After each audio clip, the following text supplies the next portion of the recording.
नमस्ते दोस्तों, मेरा नाम है प्रतीक्षा और आप देख रहे हैं ऑर्डिनरी। आज हम जिस प्रॉब्लम की बात करने वाले हैं वो शीघ्र पतन से भी ज़्यादा खतरनाक है। इनफैक्ट वो पुरुषों की सबसे खतरनाक समस्या है। आपके साथ कभी ऐसा हुआ है कि आप किसी मर्द से किसी मुद्दे पर बहस कर रही हो, बहस के दौरान आप महसूस करती हैं कि आपके अपने विचार व्यक्त करने का मौका आपको दिया ही नहीं जा रहा है। वो मर्द बीच बीच में आपकी बात काट रहा है, आपके व्यूज़ को अनसुना कर रहा है, ऐसे बिहेव कर रहा है जैसे वो इस मुद्दे पर आपसे ज़्यादा जानता हो, जबकि हकीकत शायद उसकी उलट हो। आप चिढ़ जाती हैं और सोचती हैं कि ये आपको समझता क्या है, क्या इसे लगता है कि मैं बेवकूफ़ हूँ या कोई छोटी बच्ची जिसे चीज़ों की समझ नहीं। अगर आपके साथ ऐसा हुआ है तो आप अकेली नहीं हैं। 2012 में अमेरिका के प्रिंसटन विश्वविद्यालय और ब्राइहम यंग विश्वविद्यालय के प्रोफेसर्स ने एक रिसर्च स्टडी की थी। कॉर्पोरेट सेटिंग्स पर की गई इस स्टडी से पता चला कि बिजनेस मीटिंग्स में पुरुषों का योगदान लगभग 3/4 होता है और महिलाओं का केवल 1/4।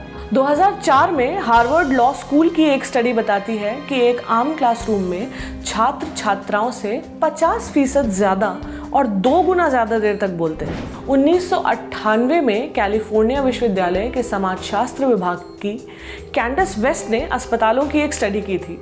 उन्होंने देखा कि मरीज अक्सर डॉक्टरों को बीच में टोकते हुए खुद ज्ञानी होने का दिखावा करते हैं, मगर उनके ऐसा करने के चांसेस दुगने हो जाते हैं अगर डॉक्टर महिला हो। इन सारी स्टडीज से एक बात जाहिर होती है कि औरतें भले ही हर उस फील्ड में सक्रिय हों जिस पर कभी मर्दों का डोमिनेंस था, पर उनकी आवाज़ दबाने की कोशिश आज भी की जाती है। मर्दों की आदत सी है औरतों के बीच में बोलना, उनकी बुद्धि या काबिलियत पर शक करना और उनके विचारों और अनुभवों को लाइटली लेना। सिर्फ एकेडमिक मुद्दों पर ही नहीं, बात औरतों के व्यक्तिगत अनुभवों की चल रही हो तब भी। अपने निबंध men explain things to me में लेखिका रेबेका सोलनेट ने एक ऐसी ही घटना का जिक्र किया है। वो अपनी सहेली के साथ एक पार्टी में थी।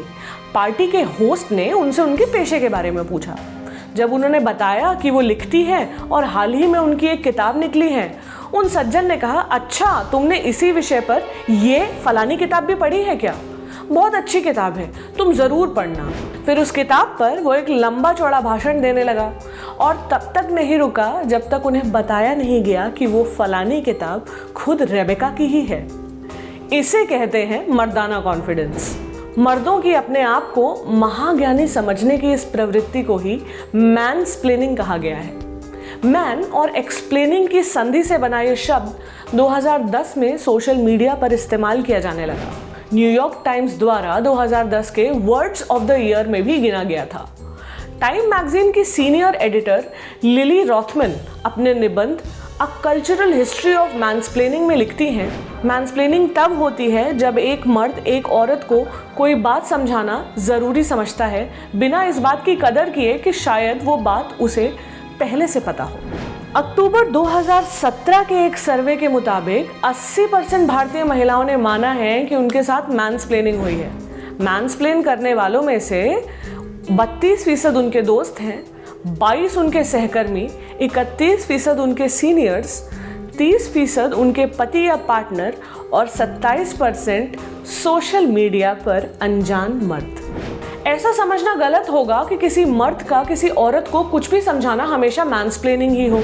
ऐसा बिल्कुल संभव है कि आप एक मर्द किसी मुद्दे पर बहुत जानकार हो और बाकियों से उस पर ज़्यादा जानते हो, मगर समस्या तब होती है जब आप किसी औरत को अपनी बात रखने का मौका ही नहीं देते और उन्हें अपने जितना समझदार नहीं मानते, खासकर अगर मुद्दा औरतों से जुड़ा हो। क्यों होती है मैनस्प्लेनिंग? मैनस्प्लेनिंग के कई कारण हो सकते हैं। इनमें से एक मुख्य कारण है सत्ता। एक पुरुषवादी समाज में सामाजिक, आर्थिक और राजनीतिक सत्ता मर्दों के हाथ में रहती है। ऐसे में वे डिस्कशंस को अपने फेवर में इन्फ्लुएंस कर सकते हैं और दूसरों को उससे वंचित कर सकते हैं। व्यक्तिगत मसलों में मैनस्प्लेनिंग करने की वजह सेंसिटिविटी ट्रेनिंग की कमी, यानी दूसरों के अनुभवों के प्रति संवेदनहीनता हो सकती है। मर्दों को औरत के संघर्षों के बारे में आज भी सिखाया नहीं जाता, जिसकी वजह से वे उनके इश्यूज को लेकर इतने संवेदनशील नहीं हो पाते। हमारे समाज में वैसे भी मर्दों को इमोशनल मामलों से दूर रहने को कहा जाता है। जब कोई औरत कथित मर्दों वाले विषय पर बात कर रही हो, जैसे स्पोर्ट्स, विज्ञान, राजनीति या ऑटोमोबाइल, तब मैन्सप्लेनिंग की संभावना दुगनी हो जाती है, क्योंकि मर्दों को सिखाया गया है कि औरतें इन सब बातों की जानकार हो ही नहीं सकती। अब एक बात औरतों के लिए, कोई मैन्सप्लेनिंग कर रहा हो तो क्या करें? पहली बात, इग्नोर करें। लोगों को टोकना और बीच में बोलना बुरी आदत है। कोई ऐसा करे तो उन्हें सरासर इग्नोर करके आप अपनी बात कंटिन्यू कीजिए। अगर वो ज्यादती कर रहा हो तो सख्ती से कहें कि वो आपको आपकी बात पूरी करने दे। दूसरा तरीका, उसे चैलेंज करें। अगर आपको लग रहा है कि आगे वाला आपसे बहुत कम जानकार होने के बावजूद ओवर कॉन्फिडेंट हो रहा है, तो उसका इम्तिहान लीजिए। उससे पूछिए कि उसने इस विषय के बारे में क्या और कहाँ से पढ़ा है। बेशक उसे कुछ पता होगा नहीं और साबित हो जाएगा कि वो सिर्फ अपना ईगो सेटिस्फाई करने के लिए आपसे भिड़ रहा है। तीसरा तरीका, अपनी क्वालिफिकेशंस बताएं। उन्हें याद दिलाएं कि आपने इस विषय पर उनसे कितना ज़्यादा पढ़ा है।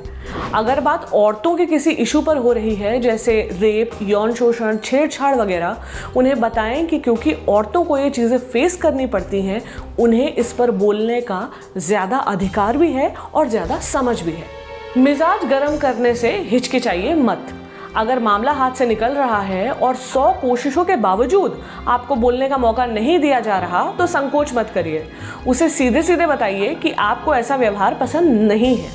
उसे समझाइए मैन्सप्लेनिंग क्या है, हो सके उसे शायद कुछ अकल आ जाए। अब टिप्स उन मर्दों के लिए जिन्हें ऐसा करने की आदत है। इस मानसिकता से बाहर आइए कि औरतों को मर्दों वाले टॉपिक्स पर बात नहीं करनी आती। किसी औरत की इंटेलिजेंस पर सवाल उठाने से पहले उसका बैकग्राउंड और क्वालिफिकेशंस अच्छे से जान लीजिए। हो सकता है उसने इस विषय पर पढ़ाई की हो या उसका पेशा उससे संबंधित हो। औरतों के मुद्दों पर औरतों को बोलने दें। उन्हें सेक्सिज्म, भेदभाव और शोषण का अनुभव आपसे ज़्यादा है। उनके अनुभवों का सम्मान करें और उन्हें उन्हीं के एक्सपीरियंस समझाने की कोशिश ना करें। चुप रहना सीखें। हर चीज़ आपके बारे में नहीं है। दूसरों को भी बोलने का मौका दें, क्योंकि इस दुनिया का केंद्र आप नहीं हैं। अगर किसी चीज़ पर जानकारी नहीं है तो विनम्रता से स्वीकार करें और अपने आसपास से सीखने की कोशिश करें। किसी विषय पर आलोचना करते वक्त अपना ईगो साइड में रखें और इसे एक एजुकेशनल अनुभव की तरह देखें। मैन्सप्लेनिंग एक बुरी आदत है। किसी को टोकना और चुप कराना वैसे ही बुरा है, मगर ये और बुरा हो जाता है जब मर्द औरतों के साथ ऐसा करने की कोशिश करते हैं, क्योंकि वो मर्द हैं और इसे अपना अधिकार मानते हैं। जो औरतें ये वीडियो देख रही हैं, उनसे मैं इतना ही कहूँगी कि आप बोलिए, बेबाक बोलिए। वो आपको कहेंगे कि ये बकबक करती है, कभी कहेंगे कि आप ज़्यादा इमोशनल हो जाती हैं, कभी कहेंगे कि आपको अच्छा सेक्स नहीं मिल रहा इसलिए आपके पास ज़्यादा ओपिनियन हो रखी है, और कभी पुरुषवाद का फेवरेट शब्द बिच आपके लिए इस्तेमाल किया जाएगा। पर आप अपनी बात ज़रूर कहें बिना डरे।